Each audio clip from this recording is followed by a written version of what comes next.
The worst rejection wasn't the night she turned away from him in bed. It was the moment Ethan Mercer realized she no longer believed he could leave. For more than a year, Vanessa had been saying no without ever speaking the word. No to touch. No to conversation. No to effort. No to the marriage they had spent 12 years building.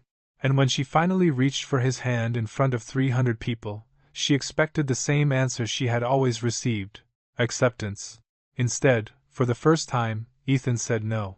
And the silence that followed destroyed everything.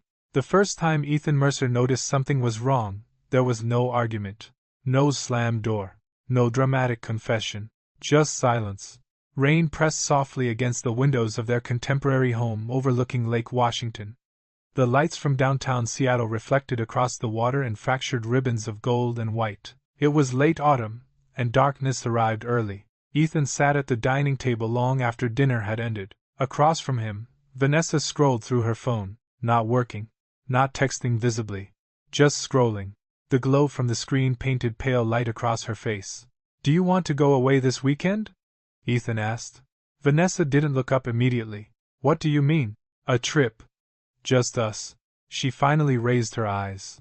"I've got a lot going on." The answer sounded reasonable. That was the problem. Everything sounded reasonable. Every explanation, every excuse, every delay. Nothing, she said, could be challenged directly. Yet somehow, every road led to the same destination. Distance.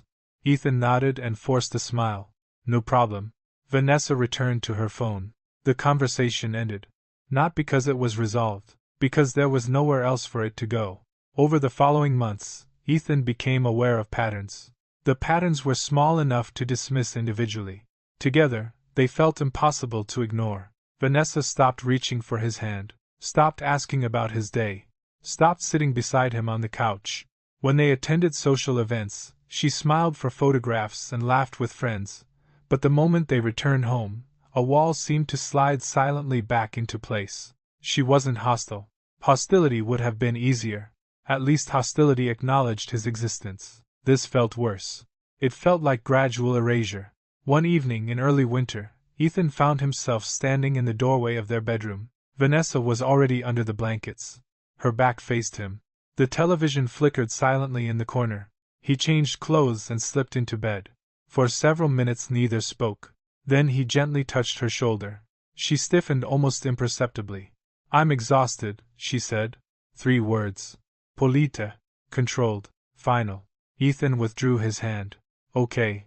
He stared at the ceiling long after she appeared asleep. The rejection itself wasn't new. What unsettled him was how automatic it had become, as though she expected him to disappear quietly afterward. And he always did. At work, Ethan remained composed. As chief strategy officer of a rapidly expanding software company, he spent his days negotiating acquisitions, managing investors, and solving problems worth millions of dollars. Colleagues respected him. Clients trusted him. His judgment was considered reliable. Yet every evening, he returned home and found himself questioning things he would never tolerate in any other area of life. The contradiction began bothering him. Why was he working harder to preserve a marriage than the person sharing it? The question lingered, unanswered. A week before Christmas, they attended a fundraising gala downtown. Vanessa looked stunning. A black evening gown, diamond earrings, the effortless confidence that always drew attention. Throughout the evening, Ethan watched people gravitate toward her. She was animated, engaged, laughing, present.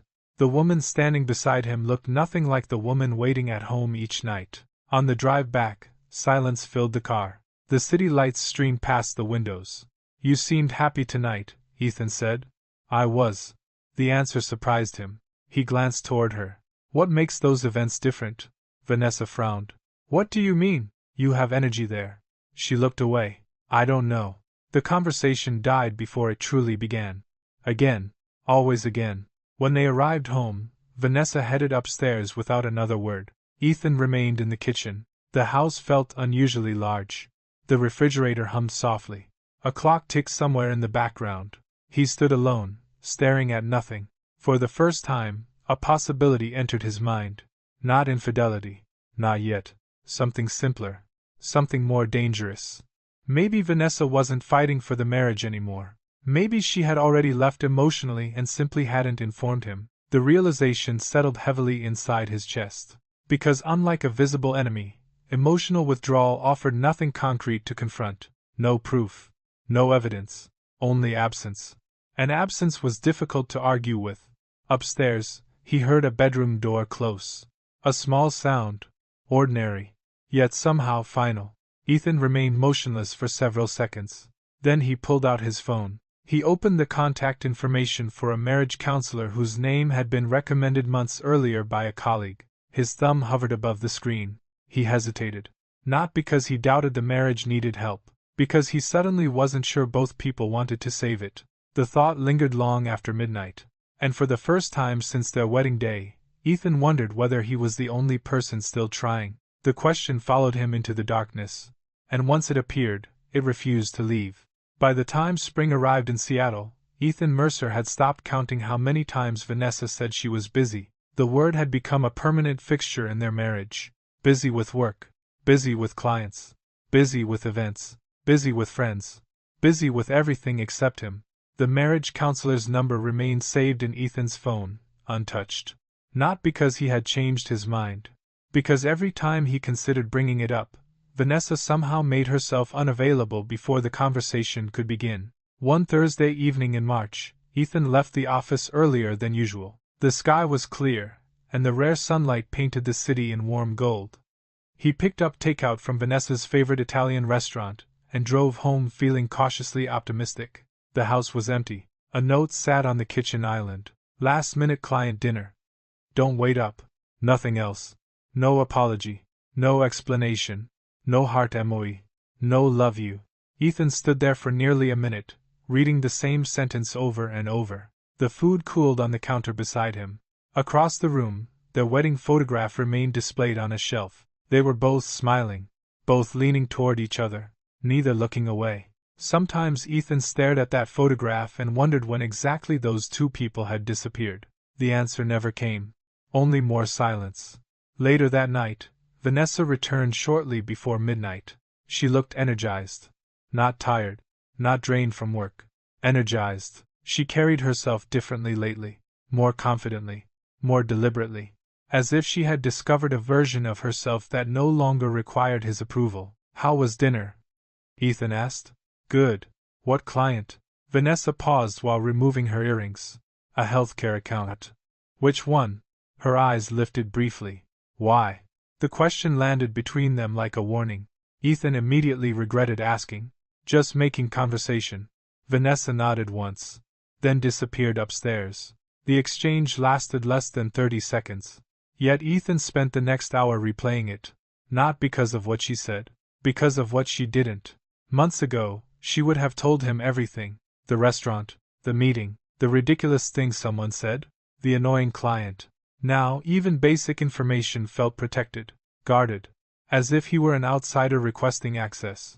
The following weekend, they attended a birthday party hosted by one of Vanessa's friends in Bellevue. The house overflowed with successful professionals.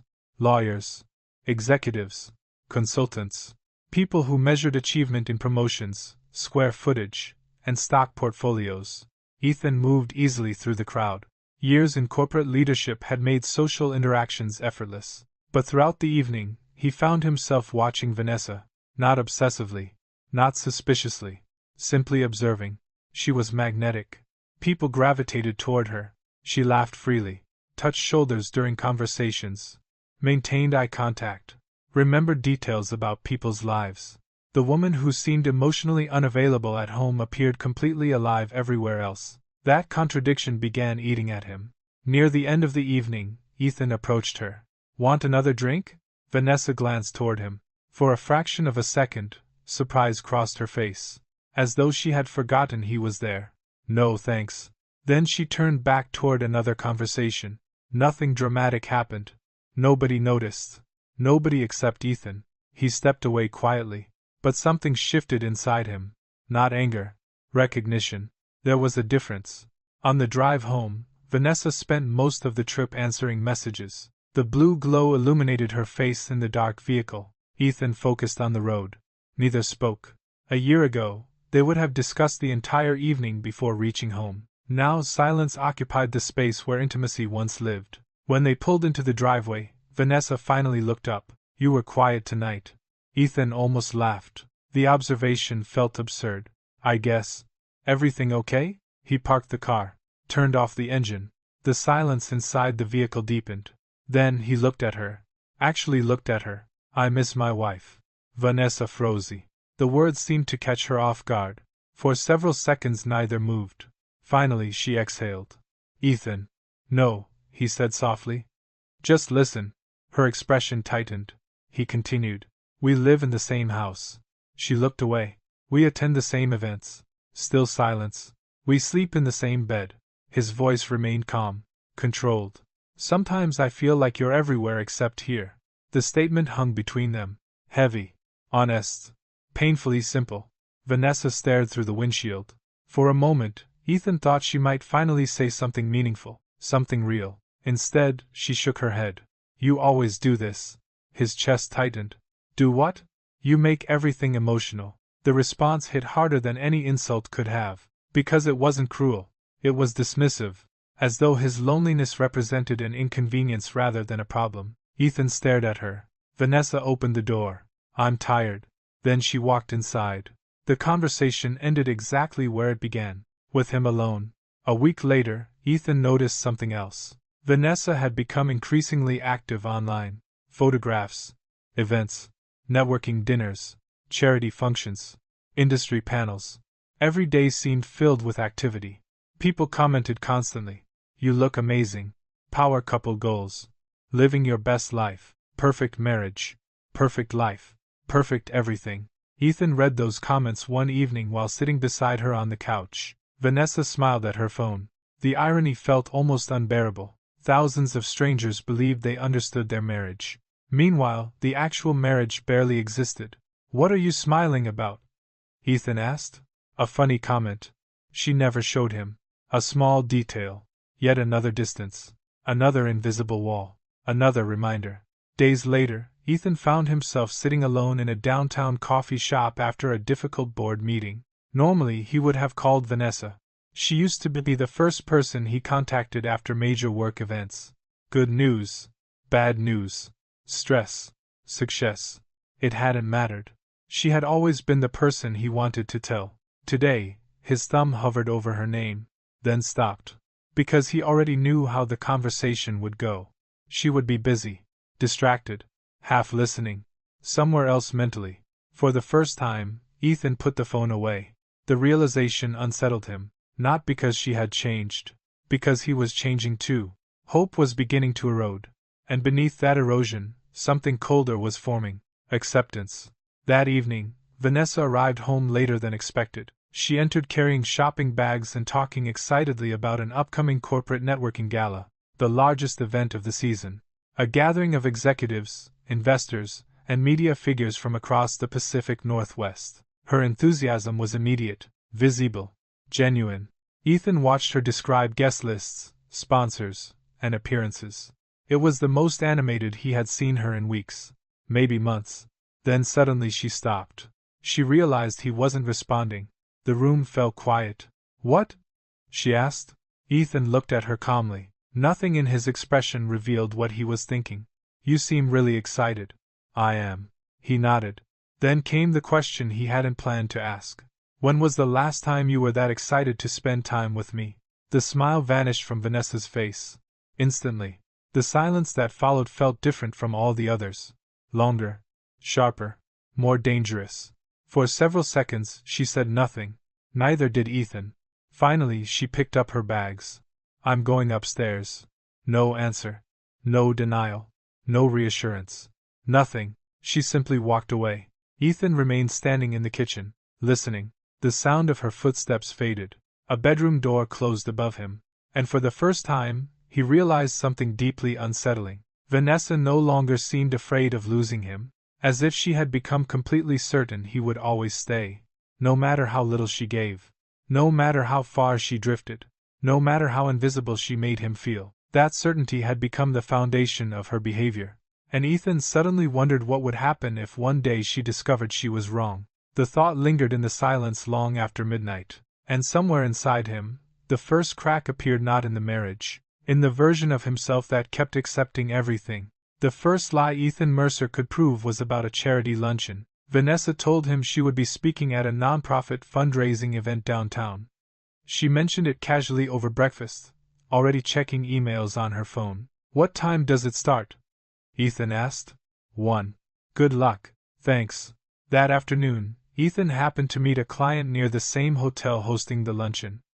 The ballroom entrance was crowded with volunteers, photographers, and attendees wearing name tags. While waiting for his coffee, he glanced toward the registration table and saw the printed program. Vanessa's name wasn't listed anywhere. He told himself it was an oversight. Then he checked the nonprofit's website that evening. The speakers were listed there too. Still no Vanessa. When she returned home, Ethan said nothing. He simply watched her move through the kitchen as if the day had unfolded exactly as she described. How many other stories had he accepted without question? The thought followed him into the following weeks. A delayed flight that had never been delayed. A client dinner that ended hours before she arrived home. A hotel receipt hidden inside her purse from a neighborhood she had no business visiting. None of these proved infidelity. Individually, each could be explained. Together, they formed a pattern. The pattern disturbed him because it required effort. Forgetfulness was random. These inconsistencies felt constructed. Ethan stopped arguing with himself. Instead, he started paying attention. One evening, Vanessa sat across from him at the kitchen island while answering messages. Her expression softened at something on the screen, then quickly returned to neutral when she noticed him looking. "Funny?" Ethan asked. "Just work." She locked the phone immediately. The gesture was small. Too small to justify a confrontation. Yet Ethan felt something shift. Months earlier, she would have shown him the message without hesitation. Now instinct told her to hide it first.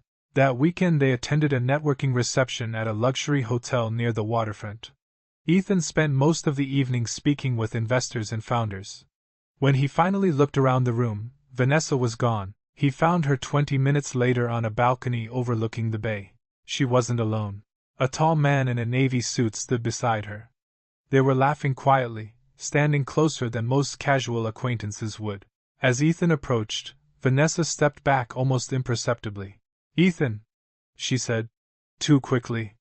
"This is Daniel." Daniel extended his hand. "We've worked together on a few PR campaigns."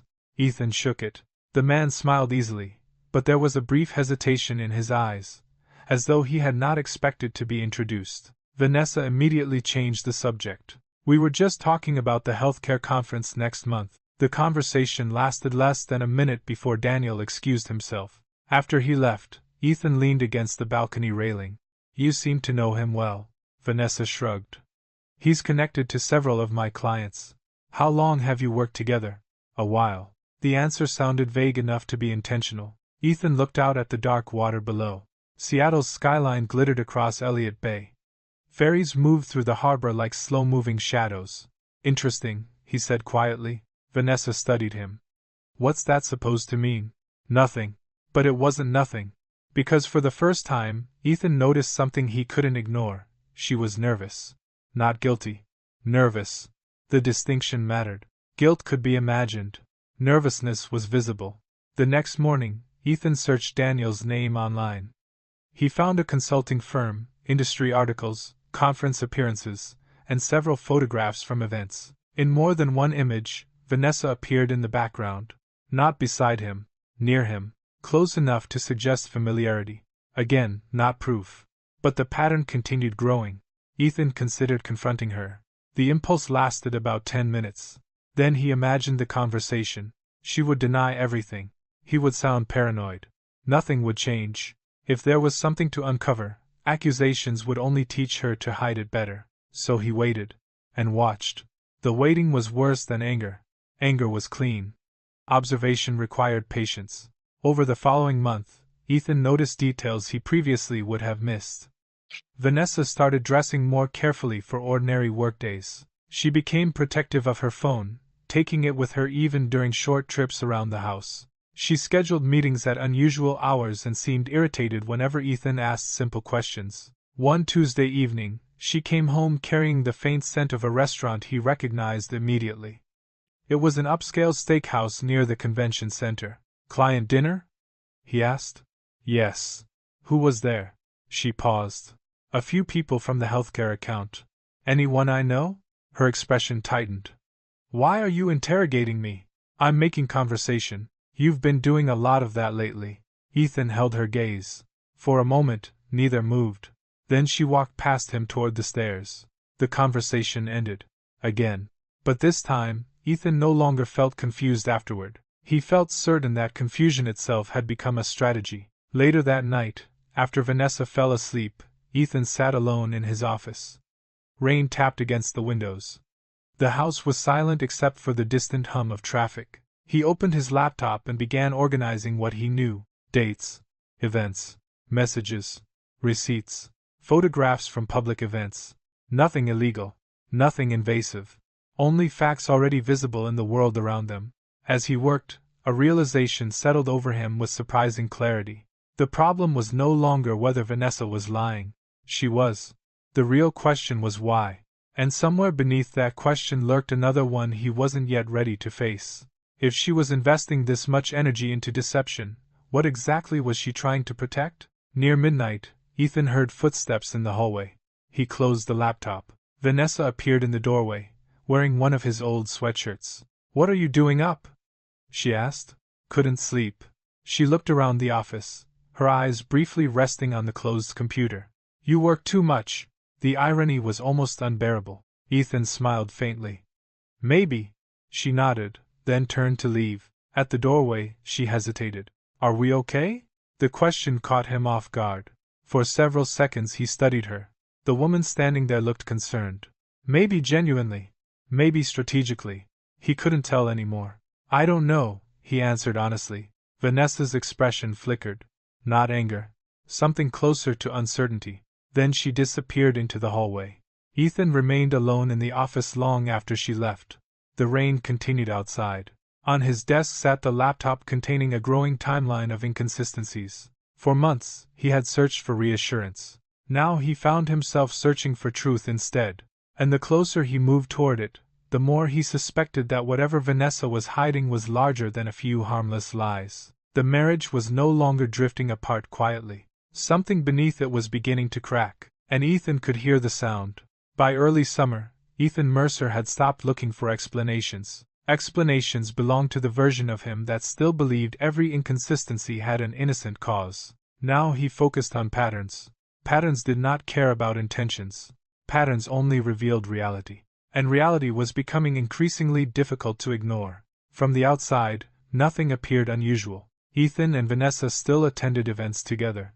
They still appeared in photographs. They still exchanged polite conversations in public. Friends continued commenting on social media posts, praising their marriage and admiring their success. The illusion remained intact. In some ways, it had never looked stronger. That was what disturbed Ethan most.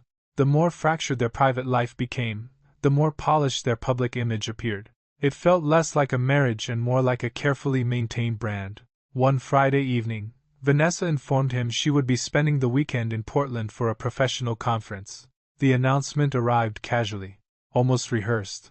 "I'll be back Sunday night." "What conference?" Ethan asked.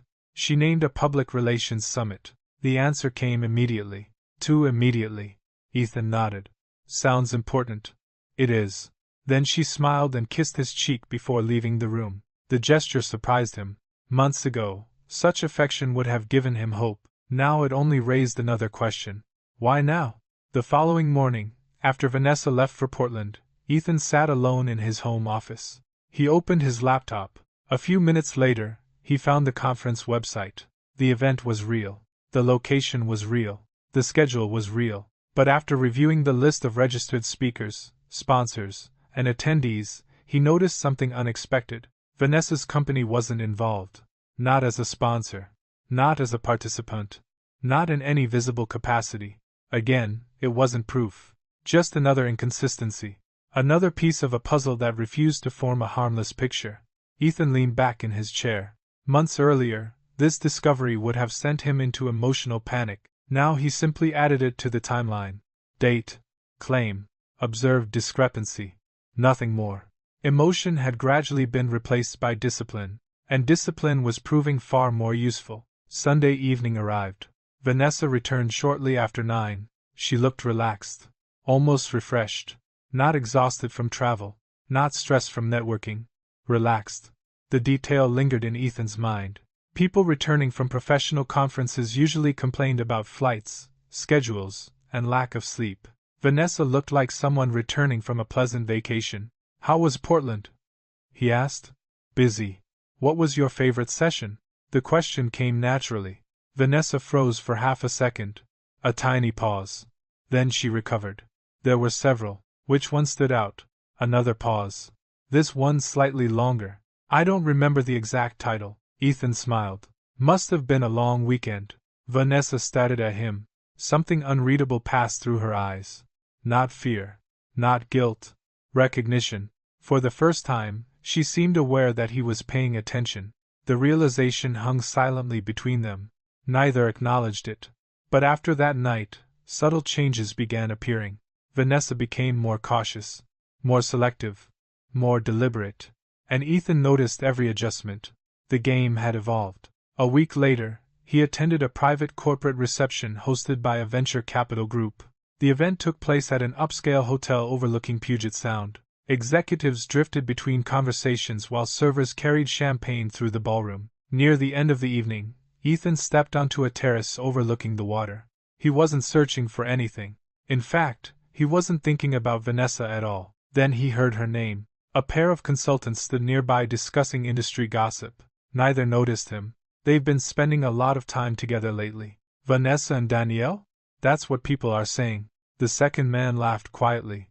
"Well, people say a lot of things. True." The conversation shifted elsewhere. The moment ended. Yet Ethan remained standing perfectly still. His pulse never accelerated. His expression never changed. Months ago, hearing something like that would have shattered him. Now it simply confirmed that others had begun noticing the same pattern, which meant the situation was no longer confined to private suspicions. It was becoming visible. Visible things eventually became public. And public things had consequences. The drive home felt unusually quiet, not because Ethan was upset, because a strange clarity had settled over him. For nearly a year, he had been questioning his instincts, questioning his observations, questioning himself. Now the evidence was beginning to exist outside his own mind. That changed everything. A few days later, another opportunity appeared unexpectedly. Vanessa left her tablet charging in the kitchen before rushing to work. The device remained unlocked. Ethan noticed it while pouring coffee. For several seconds, he stared at it. He could have picked it up. He could have searched through messages. He could have crossed the line. Instead, he turned away. The decision surprised even him, because the issue was no longer obtaining information at any cost. If the truth existed, it would reveal itself eventually. What mattered now was maintaining control. Control of himself. Control of his choices. Control of the battlefield. That evening, Vanessa seemed unusually attentive. She asked about his day. She listened during dinner. She even laughed at one of his jokes. Months earlier, Ethan would have welcomed the change. Now, it felt strategic, as though she sensed something shifting beneath the surface and was attempting minor repairs. Too late. Not because reconciliation was impossible, because honesty remained absent. And without honesty, every gesture felt performative. Around midnight, Ethan sat alone on the patio overlooking the lake. The water reflected distant city lights. Inside the house, Vanessa moved through the kitchen. For a brief moment, he watched her through the glass doors. She looked familiar, and completely unfamiliar at the same time. The contradiction had become exhausting. Then his phone vibrated. A message from an executive assistant he knew professionally. A photograph from a recent industry networking event. The assistant had sent it while sharing media from the gathering. Nothing unusual. Until Ethan opened the image. His eyes settled on the background. There, partially obscured behind a crowd, stood Vanessa. And Daniel. Not speaking to a group. Not networking. Not mingling. Standing alone together. Close. Comfortable. Private. The kind of body language people develop through repetition. The photograph captured only a fraction of a second, yet it revealed more than either of them likely intended. Ethan stared at the image, then enlarged it. Again, and again. No dramatic reaction came. No anger. No outburst. Just certainty. For months he had assembled fragments. Now the fragments were beginning to connect. Not enough for confrontation, not enough for accusation, but enough to change the way he viewed everything. He saved the photograph, added it to the timeline, closed his phone. Inside the house, Vanessa switched off the kitchen lights. Darkness settled across the room. A few moments later, she appeared in the doorway leading to the patio. "You coming to bed?" she asked. Ethan looked up. She stood there waiting, patient, calm, beautiful, and increasingly impossible to trust. "Yeah," he said. Vanessa smiled faintly, then disappeared back inside. Ethan remained seated for another minute, listening to the water, listening to the silence, listening to something else as well, the slow collapse of denial, because for the first time, a possibility had become difficult to dismiss. Maybe Vanessa wasn't simply withdrawing from the marriage. Maybe she was investing that missing intimacy somewhere else. And if that possibility was true, then the battle between them had already begun. The difference was that only one of them seemed aware of it. The annual Meridian Technologies Leadership Gala had become one of the most influential corporate events in the Pacific Northwest.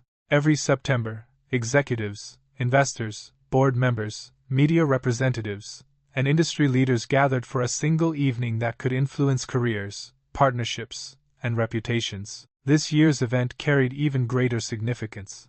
Meridian was preparing for a major acquisition. National business publications had begun covering the company. Several high-profile investors would attend. The spotlight was larger than ever. As Chief Strategy Officer, Ethan Mercer stood at the center of it all, and for the first time in months, Vanessa seemed interested in his world again. The change began 6 weeks before the gala. Subtle at first, then impossible to ignore. She started asking questions. How many guests would attend? Which investors were coming? Would the press be there? Who would be seated at their table? The sudden curiosity felt almost surreal. For over a year, Ethan had struggled to hold her attention for 10 minutes. Now she wanted details. Lots of them, he answered politely, carefully, never revealing how much he noticed. One evening, Vanessa entered his office carrying 2 glasses of wine. The gesture felt strangely familiar, like a scene from a marriage that no longer existed. "Thought you could use a break," she said. Ethan looked up from his laptop. "Thanks." She sat opposite him. For a few moments, neither spoke. Then she smiled. "You've been working nonstop. Big quarter. The gala's important." "It is." Vanessa nodded slowly. "I've always loved that event." Ethan nearly laughed. Not because the statement was false. Because it was revealing. She loved the event. The attention. The visibility. The photographs. The prestige. Not the work that made it possible. He sipped his wine. Watched her over the rim of the glass. Months ago, he would have interpreted her presence as reconciliation. Now he viewed it differently. She wasn't moving toward him. She was moving toward something. He simply hadn't identified what yet. The realization brought an unexpected calm. The emotional desperation that once consumed him was gone. In its place existed distance. Observation. Patience. Vanessa mistook that patience for compliance. That mistake would eventually matter. A week later, Ethan attended a planning dinner with several board members. When he returned home, he found Vanessa sitting at the kitchen island reviewing photographs from previous galas. The images spread across her tablet, pictures of them smiling together, dancing, laughing, standing before sponsor backdrops. The perfect corporate couple. Vanessa looked up. "Remember this one?" She rotated the screen. A photograph from 3 years earlier. They stood arm in arm beneath crystal chandeliers. Ethan studied it. Back then, he had still trusted her completely. Back then, she still reached for him without thinking. Back then, he hadn't known what absence felt like. "Yeah," he said quietly. "We looked happy." The statement lingered. Neither added anything. Because both understood the implication. The difference was that Ethan knew exactly when things had begun changing. Vanessa seemed determined to pretend they hadn't. As September approached, another pattern emerged. Daniel's name appeared more frequently. Not directly, indirectly. Industry articles, conference mentions, networking events, mutual business contacts. The connections between him and Vanessa continued appearing in small ways. Enough to confirm familiarity. Never enough to force a confrontation. And Ethan remained disciplined. No accusations. No scenes. No demands. Every day that passed strengthened his position. Vanessa didn't realize it. She still behaved like someone protecting a secret she believed remained hidden. One afternoon, Ethan attended a meeting with Meridian's CEO. Afterward, they discussed seating arrangements for the gala. Media placement, investor tables, executive introductions. Everything had to be perfect. The event represented years of work. As Ethan reviewed the final guest list, a familiar name appeared. Daniel Foster. Invited through a consulting partnership. Ethan stared at the name for several seconds. Interesting. Very interesting. For the first time, two separate worlds were about to collide. He closed the document. Said nothing. But later that evening, he found himself thinking about Vanessa's reaction when she discovered Daniel would be there. The answer arrived sooner than expected. 3 nights later, while discussing the gala schedule over dinner, Ethan mentioned several attending firms. Among them was Daniel's company. The effect was immediate. Vanessa's fork stopped moving. Only for a second. But Ethan saw it. Then she recovered. Really? Looks that way. She reached for her wine. Too casually. That's a pretty big account. Apparently. Silence followed. A silence filled with information. The conversation moved elsewhere. Yet Ethan noticed she never touched her food again. That night, long after Vanessa had gone upstairs, Ethan remained alone in the kitchen. The house was quiet. Outside, rain drifted across the lake. He opened the folder on his laptop. The timeline had grown substantially. Dates, photographs, receipts, witness observations, public information, behavioral changes. None of it existed because Ethan wanted revenge. It existed because he had spent months refusing to ignore reality. And reality was becoming increasingly clear. The most painful discovery wasn't the possibility of betrayal. It was understanding how confidently Vanessa believed she controlled the situation. She still assumed he was reacting emotionally. Still assumed he was confused. Still assumed he was desperately trying to save the marriage. In her mind, she remained the one choosing the distance. The one determining the rules. The one holding power. She had no idea how much had changed. A week before the gala, Vanessa surprised him again. She entered the bedroom carrying garment bags, designer dresses, several options. She laid them across the bed. What do you think? She asked. Ethan looked up from a report. About what? The gala. She smiled. I want everything to be perfect. There was something almost tragic about the statement. Because for the first time, Ethan understood exactly what she meant. Vanessa wasn't worried about the marriage. She was worried about the image, the appearance, the performance, the illusion. And illusions depended on cooperation. The problem was that Ethan no longer felt obligated to provide it. As she held a navy evening gown against herself and waited for his opinion, he studied her quietly. She seemed confident, comfortable, certain he would stand beside her, certain he would smile for photographs, certain he would continue accepting whatever scraps of attention she chose to offer, certain he remained under her control. For months, Ethan had feared losing his marriage. Now he feared something else. What would happen when Vanessa realized she had already lost him? The answer was approaching faster than she understood. And for the first time in over a year, Ethan found himself looking forward to the gala. Not because of investors. Not because of business. Not because of publicity. Because he suspected the evening would finally force reality into the open. And once that happened, neither of them would be able to return to the life they had been pretending to live. At dinner the night before the event, Vanessa reached across the table and briefly touched his hand. The gesture would have meant everything months earlier. Now it felt strangely empty, performative. Too late. Ethan looked down at her fingers resting on his skin, then slowly met her eyes. For a brief moment, uncertainty flickered across her face. Perhaps she sensed something. Not the truth. Just a shift. A change she couldn't identify. A loss of control she couldn't yet explain. Neither spoke. The silence stretched between them. Heavy, uncomfortable, permanent. And for the first time, Ethan realized that tomorrow night would not simply be a corporate celebration. It would be the beginning of an ending. The Meridian Technologies Leadership Gala began exactly as everyone expected. Elegant, precise, flawless. Crystal chandeliers illuminated the grand ballroom of Seattle's most prestigious waterfront hotel. Hundreds of guests filled the room. Investors exchanged introductions, executives discussed acquisitions, reporters moved discreetly between conversations, photographers documented every significant moment. Social media feeds were already filling with images from the event. Meridian's most successful year, its most ambitious expansion, its brightest future. And standing near the center of it all were Ethan and Vanessa Mercer, the perfect couple. At least, that was what everyone believed. Vanessa looked stunning in a midnight blue gown that caught the light with every movement. Her smile appeared effortless. Her posture radiated confidence. People gravitated toward her all evening. Compliments, conversations, photographs, attention. The environment suited her perfectly. Ethan watched it all with quiet composure. Months earlier, standing beside her would have filled him with longing. Tonight, he felt something different. Distance. Not anger. Not bitterness. Distance. The realization settled deeper every hour. Around them, the ballroom buzzed with energy. But beneath Ethan's calm exterior, another awareness remained constant. Daniel Foster was present, across the room, among investors and consulting partners.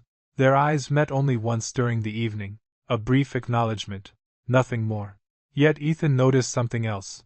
Every time Vanessa believed he wasn't watching, her gaze drifted toward Daniel, not often, not obviously, but enough. Enough for someone who had spent months learning how to observe. The pieces fit together now, not completely, not publicly, but clearly enough. And strangely, that clarity brought peace rather than pain, because uncertainty had finally disappeared. The evening progressed smoothly. The CEO delivered remarks. Investors applauded future initiatives. Partnerships were announced. Champagne flowed. Everything unfolded exactly according to plan.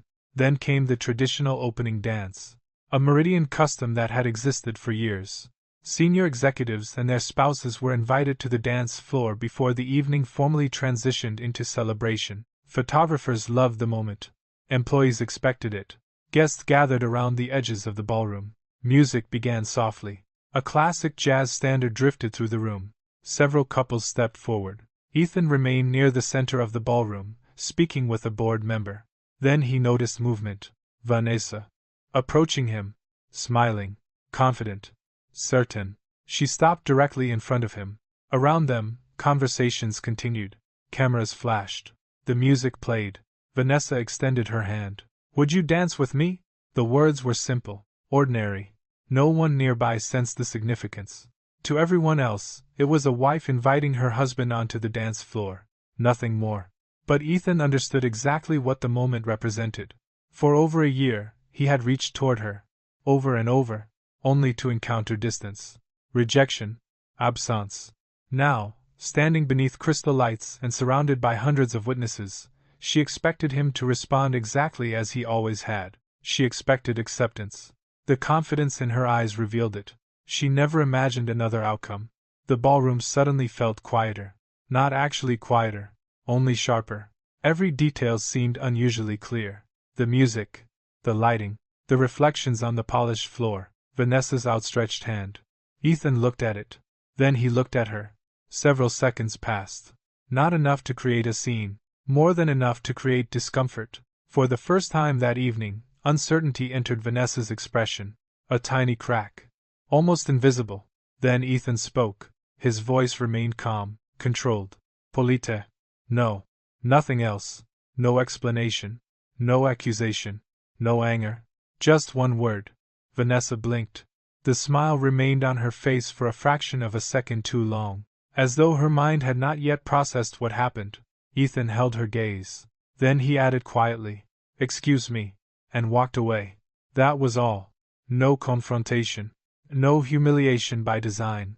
No public revelation. Just refusal. The exact same gift Vanessa had given him repeatedly for more than a year. Only now, the audience was different. The effect was immediate. The board member Ethan approached stopped speaking mid-sentence. Nearby conversations faltered. Not dramatically. Subtly. People sensed something unusual, the kind of social disruption that required no explanation. Across the ballroom, several photographers lowered their cameras. Others hesitated, unsure whether they had witnessed something important. The music continued, but the atmosphere had changed. Vanessa remained standing alone, her hands slowly lowered. The smile disappeared. Not entirely. Just enough. Enough for people to notice. Enough for whispers to begin. No one rushed toward her. No one asked questions. That made it worse. The silence became its own form of attention. Its own spotlight. Its own judgment. For the first time in a very long time, Vanessa found herself experiencing something unfamiliar. Rejection. Not privately. Publicly. The sensation struck with surprising force. Because unlike the countless moments she had dismissed Ethan's loneliness, this one existed before witnesses, executives, employees, friends, clients, investors, people whose opinions mattered, people who had always seen them as a united front. Now they had seen something else. Something impossible to unsee. Across the ballroom, Ethan continued speaking with guests. His composure never wavered. He smiled when appropriate, shook hands, discussed business, answered questions. The contrast intensified the damage. He wasn't angry, wasn't emotional, wasn't creating a spectacle. He had simply chosen not to dance. That restraint made the act devastating. Vanessa felt dozens of eyes drift toward her and then away. Not staring, observing. The difference mattered. Americans rarely created public scenes, especially among professionals. The judgment came through silence, through avoidance, through curiosity carefully disguised as politeness. And that silence wrapped itself around Vanessa like a tightening wire. A few minutes later, she finally moved, crossing the ballroom with controlled steps, maintaining dignity, maintaining posture, maintaining appearance. But inside, panic had begun spreading, because she understood something nobody else in the room fully grasped. This wasn't about a dance, it was about power. And for the first time, Ethan had refused to play the role she assigned him. She found him near a group of investors. Ethan. He turned calmly. Yes? The single word felt cold. Not hostile. Worse. Indifferent. Several people nearby discreetly shifted their attention elsewhere, pretending not to listen. Listening anyway. Vanessa forced a smile. Can we talk? Later. Again, calm. Again, polite. Again, refusal. Then he returned to his conversation. Just like that. Vanessa stood there for 1 second longer than necessary. Long enough to understand. Long enough to feel it. The balance had shifted. Not slightly. Completely. For months, perhaps years, she had assumed Ethan would always move toward her. Always forgive. Always wait. Always remain available. Now, in the middle of the most important social event of the year, he had demonstrated otherwise. Without raising his voice, without exposing her, without explaining himself, he had simply walked away. And somehow that hurt more than any public argument could have. As the evening continued, the whispers multiplied. Tiny conversations, curious glances, questions nobody asked directly. Vanessa felt each one. Every look, every pause, every silence. For the first time since this crisis began, she was no longer controlling the narrative. And the realization terrified her. Near midnight, she spotted Daniel across the ballroom. Their eyes met briefly. Normally, the sight might have reassured her. Tonight, it did the opposite. Because suddenly none of the attention she had spent months chasing mattered. Not the networking. Not the admiration. Not the validation. Not the appearances. All she could think about was the moment Ethan said no. One word. Quiet. Controlled. Irreversible. And as the gala finally drew toward its conclusion, Vanessa experienced something she had not felt in a very long time. Not confidence. Not superiority. Not certainty. Fear.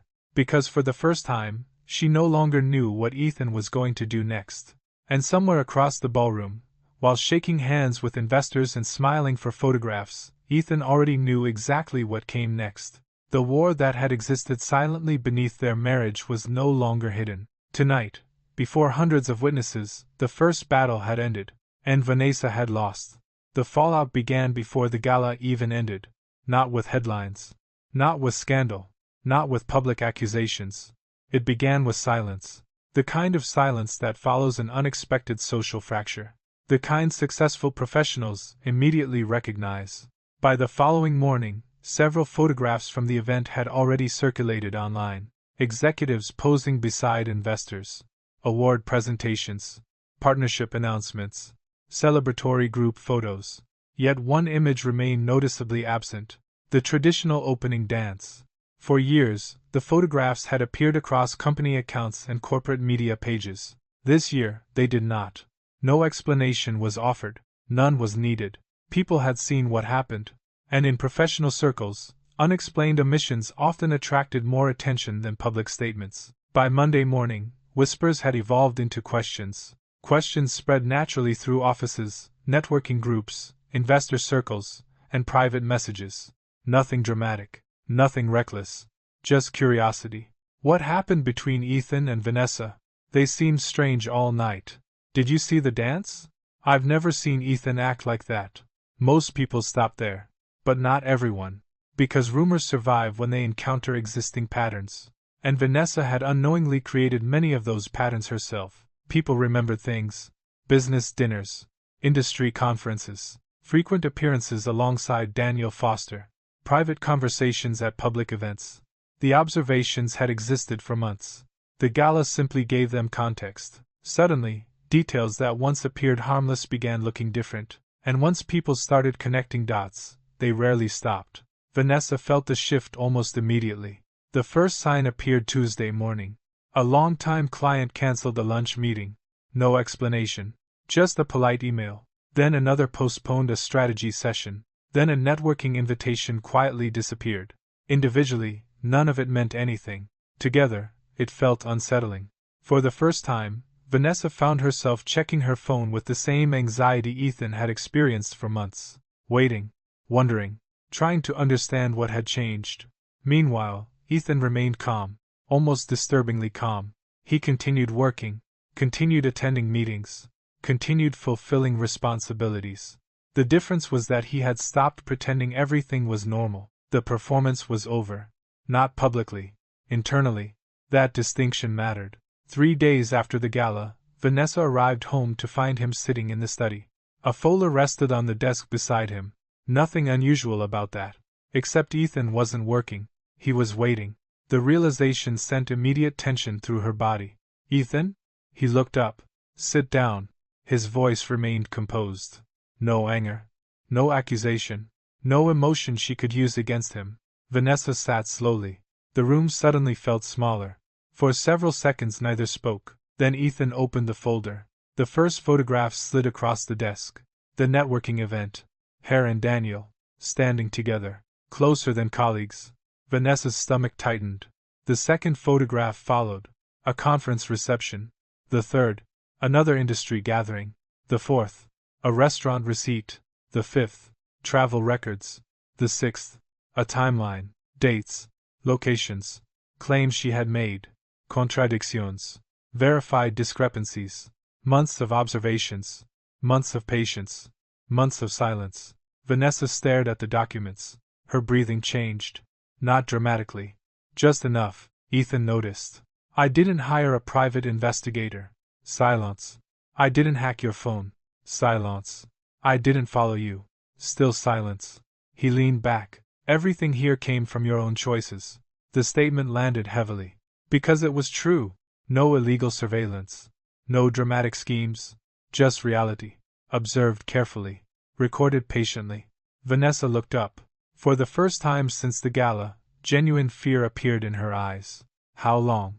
Long enough. The answer was devastating precisely because it lacked specifics. She swallowed hard. Ethan. No. His voice remained calm. The single word stopped her instantly. Months earlier she had used the same technique countless times. Ending conversations. Creating distance. Controlling outcomes. Now the dynamic felt very different. Ethan slid the final document across the desk.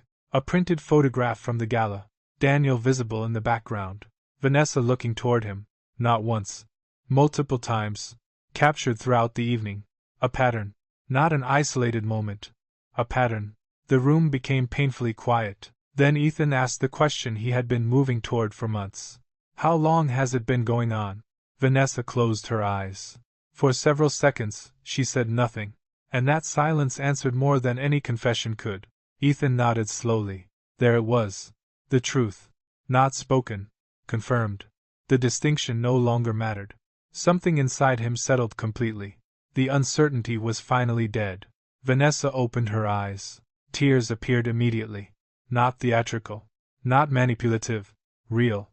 For the first time, she understood the scale of what had happened. Not merely the affair. The arrogance. The assumptions. The belief that Ethan would never stop reaching for her. Never stop waiting. Never stop accepting less than he deserved. I never meant for this to happen. The sentence sounded pathetic even as she said it. Because intent no longer mattered. Only consequences. Ethan looked at her quietly. Then something unexpected happened. He didn't yell. Didn't insult her. Didn't demand explanations. Instead, he stood. The absence of rage frightened Vanessa more than rage would have. Because anger suggested attachment. This felt different. This felt final. Over the following days, the consequences accelerated. Daniel's consulting firm quietly initiated an internal review after concerns reached senior leadership. Several clients requested clarification regarding professional boundaries. Industry gossip intensified. The affair itself had not become public in the tabloid sense. No headlines. No viral scandal. But among the people who mattered professionally, the story spread quickly enough. Reputations rarely collapse all at once. They erode. Meeting by meeting. Call by call. Invitation by invitation. Trust disappeared the same way. One piece at a time. Vanessa experienced the process firsthand. People became cautious. Conversations became shorter. Opportunities became fewer. Some friends stopped calling entirely. Others remained polite while creating distance. The social consequences proved surprisingly brutal, not because anyone openly attacked her, because nobody needed to. The judgment existed in absence. The same absence she had imposed on Ethan for over a year. Now she lived inside it. One evening, nearly 2 weeks after the gala, Vanessa sat alone in the living room. The house felt unfamiliar, empty, fragile. She heard Ethan moving upstairs, packing, organizing documents, preparing. The reality finally became impossible to deny. This wasn't a temporary separation.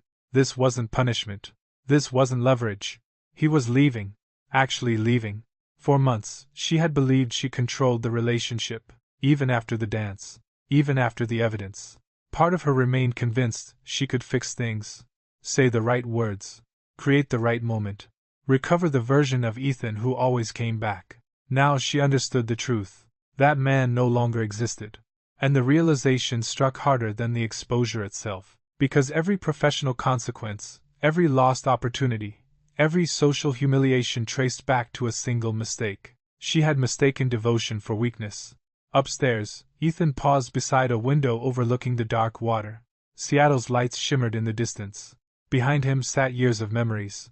12 years of marriage. 12 years of trust. 12 years of choices.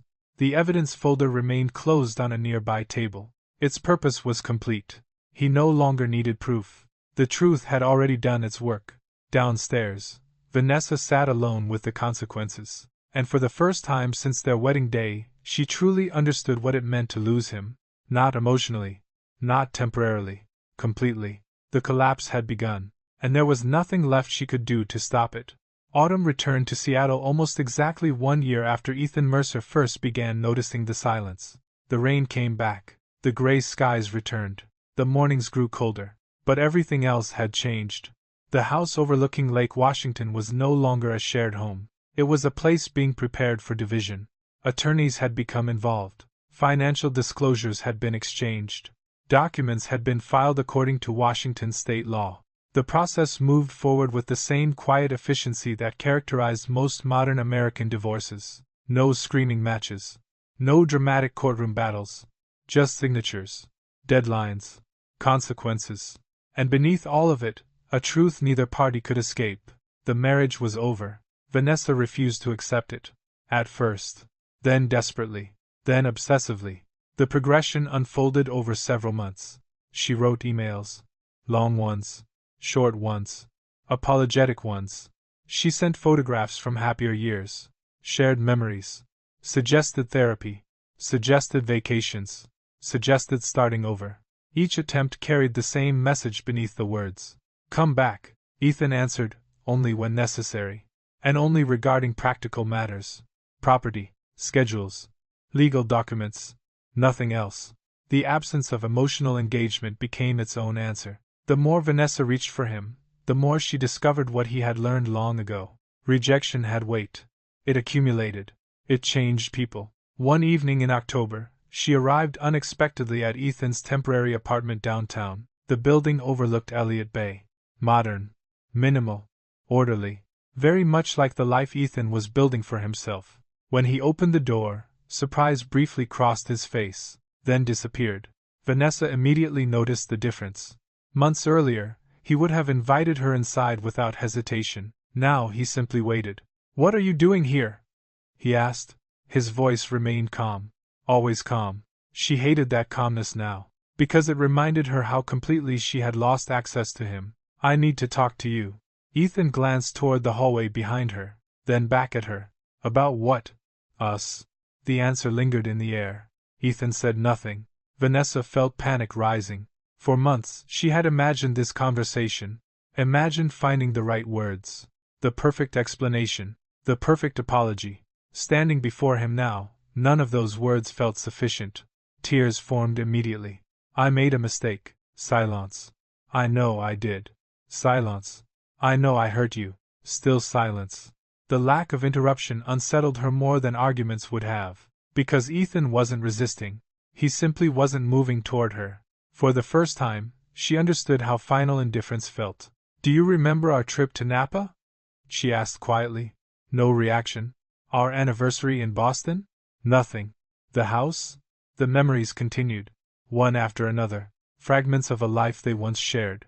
Vanessa desperately tried building a bridge back to him, but every memory led to the same reality. The past no longer existed. Finally, Ethan spoke. "Vanessa." His voice remained gentle, not cold, not cruel, gentle, and somehow that hurt most of all. She looked up immediately. Hope flickered, then died. "You keep talking about what we had." He paused. The silence stretched. "But everything you're describing happened before you started leaving." The words landed with devastating precision. Not because they were loud, because they were true. Vanessa lowered her eyes. For the first time, she understood something she had spent months avoiding. The affair hadn't destroyed the marriage. The affair exposed when the marriage had already begun dying. Every ignored conversation, every rejection, every dismissal, every moment she chose distance over honesty. The betrayal began long before Daniel. Daniel was simply where it ended. "Ethan." Her voice broke. "I love you." The sentence echoed between them. Months earlier, it might have changed everything. Now it changed nothing. Ethan studied her quietly. For a long moment neither moved. Then he answered. "I believe you think you do." Vanessa flinched. Because even that wasn't cruelty. It was worse. It was understanding. He understood her completely, and still chose to leave. The realization shattered whatever hope remained. For several seconds neither spoke. Rain tapped softly against nearby windows. Traffic moved below on wet city streets. Life continued, indifferent to personal tragedy. Then Ethan opened the apartment door wider, not inviting her inside, creating space for her to leave. The gesture was small, simple, observable, and final. Vanessa stared at it. The meaning was unmistakable. A year earlier, Ethan had stood in their kitchen begging for connection. Now he stood before her with the power to refuse. The reversal was complete, and he used almost no words to achieve it. Tears rolled freely down her face, not because she was losing an argument, because she was finally confronting reality. Everything she had spent months chasing had vanished. Daniel. The excitement, the validation, the attention, the illusion of freedom, none of it remained. Her professional reputation had deteriorated significantly. Several major clients had moved elsewhere. Industry invitations became increasingly rare. People remained polite. But trust was gone. Trust always left first. Meanwhile, Ethan's life continued moving forward. Investors still trusted him. Colleagues still respected him. Friends remained present. Most importantly, he respected himself again. The thing he nearly lost. The thing he had sacrificed repeatedly while trying to save a marriage alone. Vanessa looked at him one final time, searching, hoping, waiting, perhaps for hesitation, perhaps for weakness, perhaps for the man who once accepted every rejection she offered. He wasn't there. Only Ethan remained, stronger, calmer, certain. The silence stretched between them. Neither spoke. Neither needed to. Eventually Vanessa nodded. A small movement, barely visible, the acknowledgement of defeat. Then she turned and walked toward the elevator. Ethan watched her go. No anger, no satisfaction, no triumph, only certainty. The elevator doors opened. Vanessa stepped inside. For a brief second, their eyes met one final time. Then the doors closed, and she disappeared. Ethan remained standing in the hallway, listening. The machinery carried the elevator downward, floor by floor, until the sound vanished completely. Only then did he return to his apartment. He closed the door quietly, the same way he had closed countless doors throughout his life. Yet this one felt different, because something had ended, and something else had begun. Across the city, Vanessa sat alone in her car beneath the rain. The realization settled over her with brutal clarity. She had spent months believing she could always reclaim him, always return, always choose later, but later had arrived, and Ethan had already made his choice. The loss was no longer theoretical, it was permanent. The future she assumed would wait for her was gone, forever. Months later, the divorce became official. No celebration marked the occasion, no public announcement. Just the judge's signature and a final legal order. A marriage reduced to paperwork. Yet the true ending had occurred long before. It happened the night of the gala. The moment Vanessa extended her hand and expected certainty. The moment Ethan looked at her and calmly said no. One word. One choice. One irreversible shift in power. The same rejection she had given him for over a year. Returned only once. And that single refusal accomplished what months of arguments never could. It revealed the truth. Not about betrayal. Not about infidelity. About value. Because the person who once feared being abandoned had become the person capable of walking away. And the person who assumed she would never lose him, discovered, too late, that she already had.